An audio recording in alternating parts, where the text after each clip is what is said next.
اگه هنوز نمیدونی خواص شگفت انگیز هورمون تستوسترون چیه و چجوری باید این هورمون رو در بدن افزایش داد، این ویدیو رو تا آخر ببین.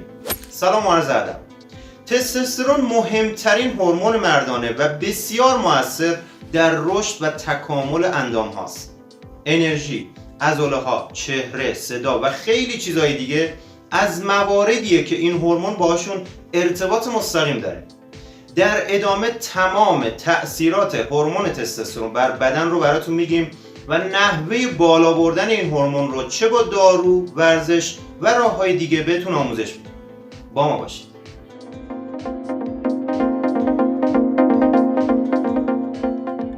دکتر میلاد. اکثرا فکر میکنن این هورمون فقط مربوط به مسائل جنسی زن و مرد هست، اما در حقیقت تستوسترون سبب افزایش ویژگی‌های جنسی و تغییرات بدن میشه. تولید اسپرم، تولید گلبول قرمز، توزیع چربی، عضله‌سازی، استخوان‌بندی و تحریک میل جنسی از وظایف تستوسترونه. بدون میزان کافی از این هورمون مردها نابارور میشن، چون بلوغ اسپرم وظیفه همین هورمونه و همچنین ریزش سریع موهای سر هم از عوامل کاهش تستوسترون. و برعکس افزایش همین هورمون در زنان باعث تاسی سر و ناباروری میشه. خانوم هایی که خصوصیت مردانه زیادی دارن دلیلش همین زیاد بودن تستوسترونه. صدای بم مردانه زمانی صورت میگیره که این هورمون در حد نرمالی افزایش پیدا کرده باشه. اوایل این اثر تقریبا صدای ناهنجار و خشنی رو به همراه داره، ولی به تدریج و به مرور زمان صدای بم مردانه جایگزینش میشه. با افزایش این هورمون ضخامت پوست بدن هم افزایش پیدا میکنه و چربی بدن پخش میشه.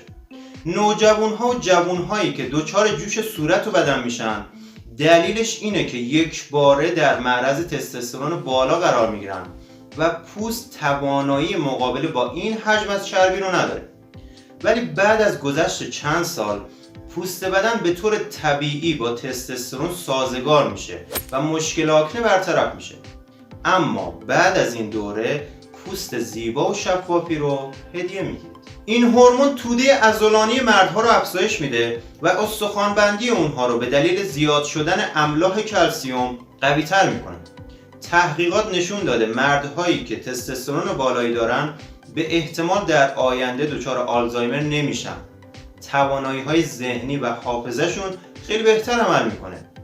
کسانی که افسردگی، خستگی و حساسیت عصبی دارن یکی از دلایل مهمش کم بودن همین هورمون در بدنه. شاید تجربه داشتید وقتی ورزش میکنید خیلی روحیتون بازتره، خیلی شادترین و حالتون خیلی خوبه.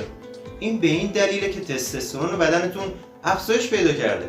این هورمون به پمپاژ خون در بدن کمک میکنه و همین باعث میشه ارگان‌های بدن عملکرد خیلی بهتری داشته باشن.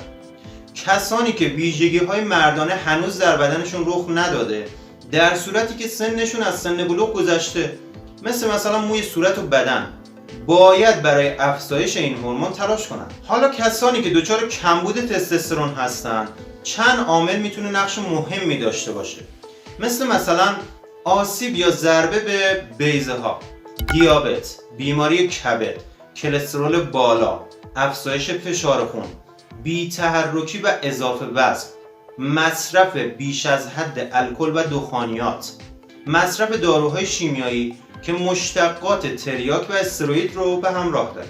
راه‌های طبیعی برای افزایش تستوسترون. ببینید داروهای شیمیایی در مواقع خیلی حاد توصیه میشه و استفاده میکنن، اما ویتامین D، ویتامین L آرژینین و زینک هم جزئی از ویتامین هایی هستن که سطح تستوسترون رو تا حد نرمالی بالا میبرن. مصرف مواد غذایی مثل موز، کلم بروکلی، جوی دوسر، سیر، ماهی تن، زرده تخم مرغ و خیلی چیزهای دیگه افزایش دهنده هستن. مکمل های افزایش سطح تستوسترون هم هست که بیشتر در ورزش بدنسازی ازش استفاده میکنن، اما توصیه نمیشه چون امکانش هست سطح تستوسترون بدن رو خیلی افزایش بده و همین باعث بروز خیلی از مشکلات و بیماری ها میشه. بهترین راه افزایش هورمون تستوسترون کاهش وزن و کنترل چربی و فشار خون هست. خودتون میدونید چاقی و بی‌تحرکی آغاز کننده تمام بیماری هاست. پس اگه تلاش کنی به کم کردن وزنت و کنترل چربی و فشار خونت و از این حالت بی‌تحرکی در بیای، پاداش‌های فوق‌العاده‌ای برای خودت میسازی. سعی کن کاهش وزنتو فقط با گرسنگی دادن و رژیم غذایی پیش نبری. اینطوری فقط داری به خودت آسیب میزنی. اگه اضافه وزنم نداری، اینو بدون، ورزش کردن روحیتو و جسمتو همیشه سالم نگه میداره. اصولی با ورزش و یک رژیم غذایی مناسب قدم برای کاهش وزنت بردار. مطمئن باش روز به روز سطح تستوسترون بدنت افزایش پیدا میکنه و هر چی میری جلوتر انگیزه بهتری پیدا میکنی. چرا؟ چون تو روحیت قوی شده و دیگه تحرک‌های زیاد هم خستت نمیکنه. فقط کافیه که استارت شروع این کارو بزنی تا از خواص زیبای افزایش این هورمون بهره مند بشید. خب ممنونم ازتون که تا اینجای ویدیو با ما بودید. تستوسترون میتونه تو روحیه و جسم شما خیلی تاثیرات زیادی بگذاره.